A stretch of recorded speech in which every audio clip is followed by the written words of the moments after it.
इंसानों की तारीख की सबसे बड़ी सैर, 7 आसमानों की सैर, अल इसरा वल Meraj. You believe that Muhammad went to heaven on a winged horse? Yes, I believe in God. शब मेराज में सिदरतुल मुंतहा। ये इतना अजीम सफर मक्का में रसूलुल्लाह सल्लल्लाहु अलैहि वसल्लम की जिंदगी के सबसे मुश्किल और सख्त टाइम में हुआ। पहले आप सल्लल्लाहु अलैहि वसल्लम का बाइकआउट किया गया, फिर आप सल्लल्लाहु अलैहि वसल्लम के दिल के सबसे करीब लोग हजरत अबू तालिब और हजरत खदीजा रज़ियल्लाहु ताला अन्हा की वफात, फिर ताइफ में आप सल्लल्लाहु अलैहि वसल्लम को इतने पत्थरों से मारा गया कि जूते खून से भर गए। एंड टू टॉप दैट, मक्का में आप सल्लल्लाहु अलैहि वसल्लम की सिटीजनशिप भी खत्म कर दी गई। और जब आप सल्लल्लाहु अलैहि वसल्लम मक्का में किसी और की पनाह में रह रहे थे, अल्लाह ने इसी सबसे मुश्किल टाइम आप सल्लल्लाहु अलैहि वसल्लम को इंसानों की तारीख की सबसे बड़ी सैर कराई, 7 आसमानों की सैर। A journey like none before. ये 7 आसमानों का सफर नबूवत के 11वें साल में हुआ, विच मीन्स ऑलमोस्ट बिल्कुल मिडल में। और ये सफर रसूलुल्लाह सल्लल्लाहु अलैहि वसल्लम की जिंदगी का टर्निंग पॉइंट था। 7 आसमानों के इस सफर से पहले आप सल्लल्लाहु अलैहि वसल्लम मक्का में बहुत सख्त जिंदगी गुजार रहे थे, लेकिन इस सफर के डायरेक्ट बाद आप सल्लल्लाहु अलैहि वसल्लम ने मदीना हिजरत फरमाई, जहां एक नई रियासत के लीडर और बादशाह के तौर पर उनकी जिंदगी बिल्कुल बदल गई। एक दिन मक्का में आधी रात को जिब्राईल अलैहिस्सलाम आप सल्लल्लाहु अलैहि वसल्लम को बुर्राक पर मक्का से जेरूसलम बैतुल मुकद्दस की तरफ ले गए। ये बुर्राक नाम बर्क से निकला है, जिसका मतलब है लाइटनिंग, और हो सकता है इसका ये नाम इसकी लाइटनिंग स्पीड की वजह से इसको मिला हो। बैतुल मुकद्दस में आप सल्लल्लाहु अलैहि वसल्लम ने सारे पैगंबरों की इमामत की, और वहां से जिब्राईल अलैहिस्सलाम के साथ आप सल्लल्लाहु अलैहि वसल्लम पहले आसमान की तरफ रवाना हुए। पहले आसमान का दरवाजा इनके लिए खोला गया, और ये दरवाजा हमारे दरवाजों जैसा नहीं था।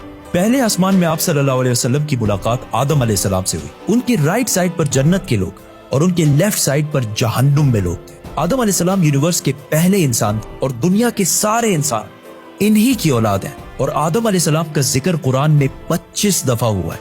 आप सल्लल्लाहु अलैहि वसल्लम ने उन्हें सलाम किया, उन्होंने सलाम का जवाब दिया, और आप सल्लल्लाहु अलैहि वसल्लम दूसरे आसमान की तरफ रवाना हुए। वहां उनकी मुलाकात ईसा और याह्या अलैहिस्सलाम से हुई। ईसा और याह्या अलैहिस्सलाम एक दूसरे के कजन्स थे, जिन्हें क्रिश्चियनिटी में जीसस और जॉन द बैप्टिस्ट कहा जाता है।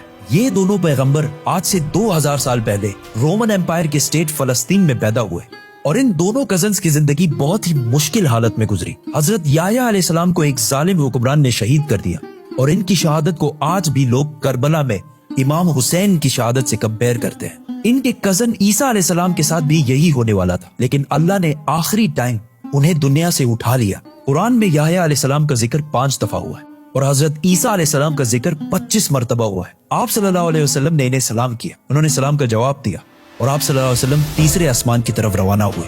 वहां उनकी मुलाकात यूसुफ अलैहिस्सलाम से हुई। यूसुफ अलैहिस्सलाम आज से ऑलमोस्ट 3600 साल पहले फलस्तीन में पैदा हुए, एंड वी ऑल नो कि कैसे वो वहां से इजिप्ट, जो उस जमाने का सुपर पावर था, उसके वाइस रॉय मतलब बादशाह के बाद सबसे ताकतवर वजीर बने। ये ऐसे था कि आज कोई यूके का प्राइम मिनिस्टर बने। यूसुफ अलैहिस्सलाम का जिक्र कुरान में 27 मरतबा हुआ है, और ये वाहिद पैगंबर है जिनकी डिटेल्स कुरान में बाइबल से भी ज्यादा है। आप सल्लल्लाहु अलैहि वसल्लम ने उन्हें सलाम किया, उन्होंने सलाम का जवाब दिया, और आप सल्लल्लाहु अलैहि वसल्लम जिब्राईल अलैहिस्सलाम के साथ चौथे आसमान की तरफ रवाना हुए।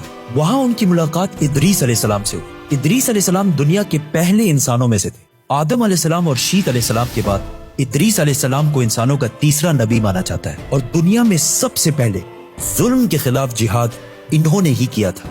इदरीस अलैहिस्सलाम को दुनिया का पहला साइंटिस्ट भी समझा जाता है, क्योंकि उन्होंने पहली दफा दुनिया में पेन कलम यूज किया था। पहली दफा आसमान में स्टार्स और प्लैनेट्स की मूवमेंट को ऑब्जर्व करके इंसानों की जिंदगी आसान बनाई थी। इदरीस अलैहिस्सलाम का जिक्र कुरान में 2 मरतबा हुआ है।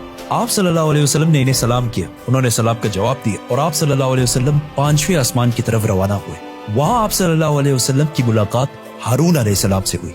जब मूसा अलैहिस्सलाम पैगंबर बने, तो उन्होंने अल्लाह से दुआ की कि मेरे भाई हारून को भी मेरे इस मिशन में शामिल करें। तो इस तरह हारून अलैहिस्सलाम भी पैगंबर बने। मूसा अलैहिस्सलाम ने हारून अलैहिस्सलाम को सिर्फ इसलिए चूज नहीं किया कि वो उनके भाई थे, बल्कि इसलिए क्योंकि हारून अलैहिस्सलाम बनी इसराइल के सबसे बड़े स्कॉलर्स में से थे। मूसा अलैहिस्सलाम बचपन से फिरौन के घर में पले बड़े थे, जिसकी वजह से उन्हें बनी इसराइल की किताबों और स्क्रिप्चर्स का इतना इल्म नहीं था। तो उन्हें एक ऐसे शख्स की जरूरत थी जिसके पास इन सारी चीजों का इल्म हो, और वो थे हारून अलैहिस्सलाम। और आज तक यहूदियों में सबसे ज्यादा स्कॉलर्स हारून अलैहिस्सलाम की औलाद में से हैं, जिसकी वजह से हारून अलैहिस्सलाम की औलाद को यहूदियों में एक स्पेशल स्टेटस हासिल है, जिस तरह इस्लाम में सैयदों को हासिल है। हारून अलैहिस्सलाम का जिक्र कुरान में 20 मरतबा हुआ है। आप सल्लल्लाहु अलैहि वसल्लम ने इन्हें सलाम किया, उन्होंने सलाम का जवाब दिया और आप सल्लल्लाहु अलैहि वसल्लम छठे आसमान की तरफ रवाना हुए।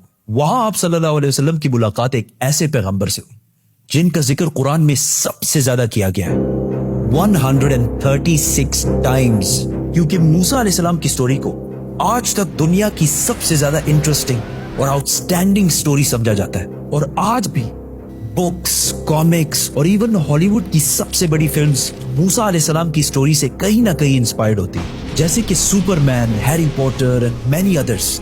ये सारे स्टोरीज बिलियंस ऑफ डॉलर्स कमा चुके हैं। And I was like, come on, this is Musa alayhi salam's story. हुआ ऐसे कि जब यूसुफ अलैहिस्सलाम मिस्र के प्राइम मिनिस्टर बने तो उन्होंने अपने 11 भाइयों को भी इजिप्ट में आबाद किया और काफी जनरेशंस तक